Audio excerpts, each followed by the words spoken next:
Hello guys, आप देख सकते हो यहाँ पे फुल बारिश हो रही थी। अब अभी थोड़ा कम हो गया, इसलिए हमने सोचा कि हम ब्लॉग बना लेते हैं। आप देख सकते हो हम पहली बार हिंदी में ब्लॉग बना रहे हैं गाइस। खेत में भी पानी पानी हो गया इस तरफ, और यहाँ पे भी सारा पानी भर गया गाइस।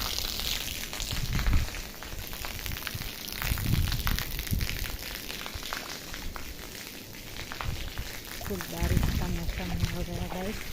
अभी तक खेत में छावनी करना भी बाकी है, लेकिन बारिश भी बाहर खेलने के लिए आ गए गाइस। आप देख सकते हो बच्चों को भी मज़ा आ गया अभी। बारिश का मौसम है ना, इसलिए अच्छा लगता है उनको भी, घूमना भीगना सबको अच्छा लगता है। सभी को भी बहुत मज़ा आ रहा है गाइस। आप इस तरफ देख सकते हो कैसे बच्चे खेल रहे हैं सब पानी में।